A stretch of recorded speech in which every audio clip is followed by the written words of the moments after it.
Greetings, everyone, and welcome to Rome. This is a very special city. It's a unique city. It's a very wonderful city, and we're very honored to be in a special location as well. I want to briefly introduce some of the things we're looking at right now. The first is, from afar, you can see it. It's the Vatican Museum. It's part of the Vatican Museum. Right next to it, the big building there, that's the Apostolic Palace. That's where the Holy Father's office is. And then next to that, you have the Vatican Museum, the long building there with the green rooftop. And then next to that, the pointy one with the antenna on top, that's the Sistine Chapel. And of course, you already know the Basilica of St. Peter right here, and also the obelisk right in the center of it. So we're here right now in a very special place, and I want to talk to you about Rome today. But before I do so, I want to briefly introduce myself. My name is Father Paul Vu. I'm a priest of the Diocese of Orange. And you know, from 2007 to 2010, I studied here in this city as a seminarian. Then I came back home to my diocese for a pastoral year, and then was ordained a deacon, then came back here to Rome to study canon law for 3 more years. 1 as a deacon and 2 more years as a priest. And then afterwards, I returned to my home diocese to work for a while. And then I was invited to come here to Rome to work for the Holy See here at the Vatican in the Pontifical Council for Legislative Text.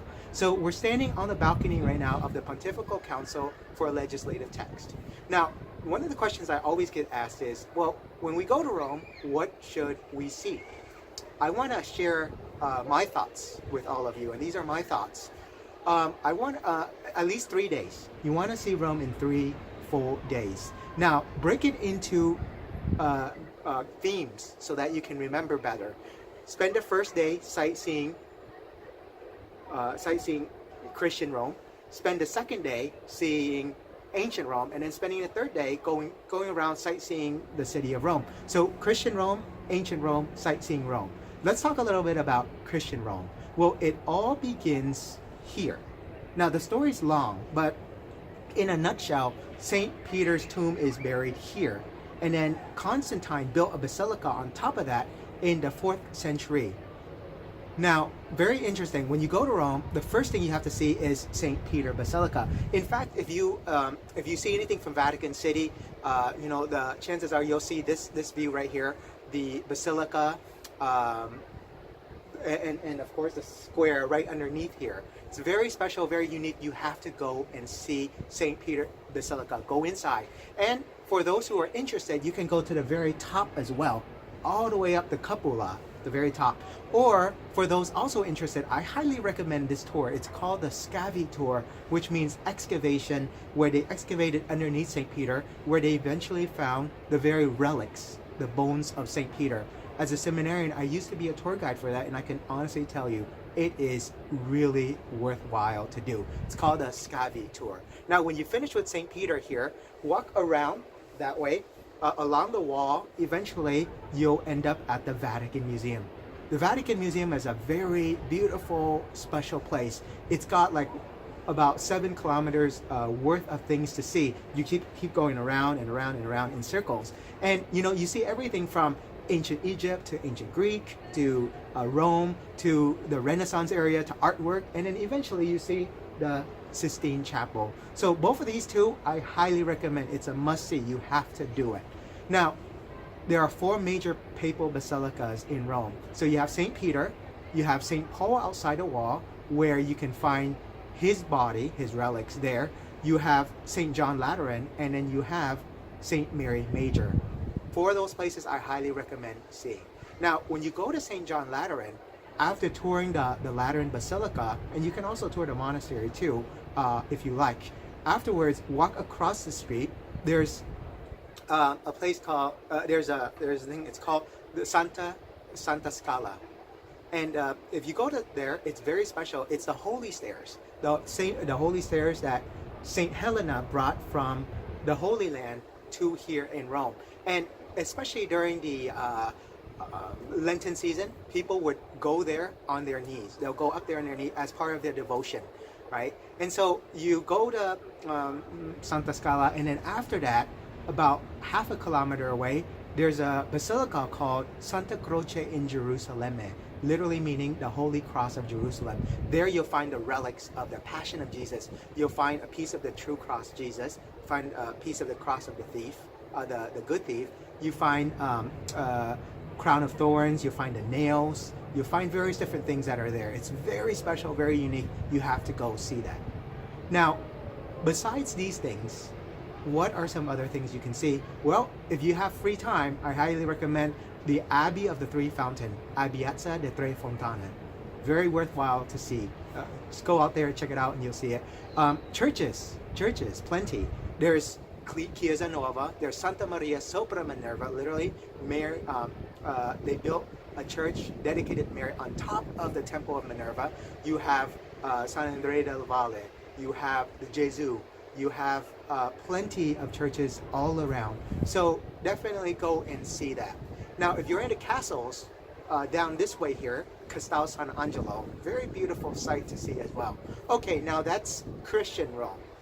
Let's talk about ancient Rome. Now, if you go to Rome to see history and to learn about history, you have to go see the Collesium. There's a reason why it's called a Collesium as well. It's very colossus. But today when you go there, you can only see about 2/3 of it, right? The other 1/3 at the top has fallen down, is broken over time with earthquakes and things like that.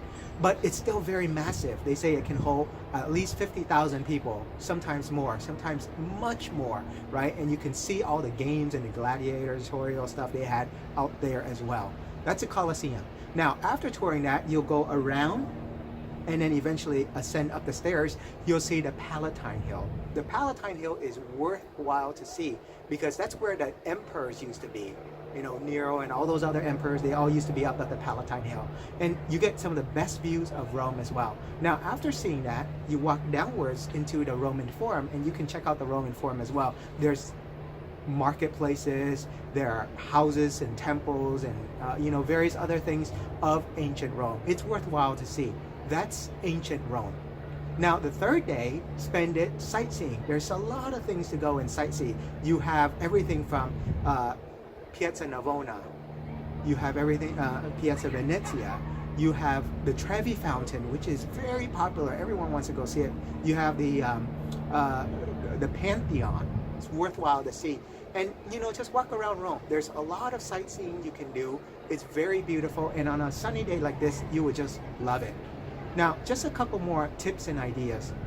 Rome has 2 airports, Fiumicino and Ciampino. Most likely you'll fly into Fiumicino. From Fiumicino, you can take the bus, like the bus straight into Rome. It stops at the train station Termini, or you can take a cab, taxi in, or you can take a train in as well. There's lots of different options there. Now, when you do go to Rome, make sure, especially during the summer months, that you bring a lot of water, and you can go to the various different fountains and take water from there. Stay hydrated and wear good walking shoes, right? Because Rome is not level. It's cobblestones, and you want to protect your feet, especially as you're walking a lot, right? So there are those things. And the other thing too is just be careful with your pockets, right? Rome is safe, but sometimes you have pickpocketers here and there. You want to be careful, and you want to protect yourself, right? Now, there's a lot of other tips and ideas. You can definitely Google that, and you can find all sorts of nice, good things for you. Hopefully, everything I've shared so far is good. It's a good starting point for you to go and to do your research. Now, I want to end with 2 things. The first is, if you go to Rome, you also need to go see the catacombs of Rome. There's about over 50 catacombs, different ones, but only about 6 or 7 are open to the public. And the 4 popular ones that I recommend is Catacomb Priscilla, Catacomb San Sebastian, Domitilla, or St. Callistus. My favorite personally, St. Callistus. Now, lastly, when you do go to Rome, you have to go to a Wednesday papal audience. Now, every Wednesday, the Holy Father, especially throughout the year, except the summer months, the Holy Father would greet all pilgrims from all over the world here at St. Peter's Square, and during the winter months inside St. Paul VI Audience Hall. It's definitely worthwhile seeing. You go and you visit the Holy Father, Pope Francis. Now, here's something very beautiful to consider. You see this basilica right here? It's dedicated to Saint Peter, and from afar you can see the balcony where, when the new Pope is elected for the first time, he'll walk out at that balcony and greet everybody. And on Christmas and Easter, he'll give the Orbi et Orbi blessing right there on that balcony, which you see right there. But something's deeper here. When you go and you see the Holy Father, you see the unity of the Catholic Church. You see, because underneath all of that is the very tomb of St. Peter, the very relics of St. Peter. And what we see is, a very beautiful image of Jesus handing the keys to Peter, right? Entrusting him with the keys to the kingdom, and entrusting him with all of that. And what you see next is St. Peter handing the key on to the second Pope, St. Linus, and then St. Linus handing it to the third Pope, St. Clement, and down the age and the generation, all the way today to the 266th Pope, Francis. You see the unity of our church, and this is very truly wonderful. When we look at St. Peter, we marvel at the beauty, at the splendor. We also reflect on the unity of our church, that is St. Peter. And when you go into the square, you see the colonnades. It circles like this with all the saints on top. It's an invitation for us to come in, to enter, right? And to really recognize that the church is universal.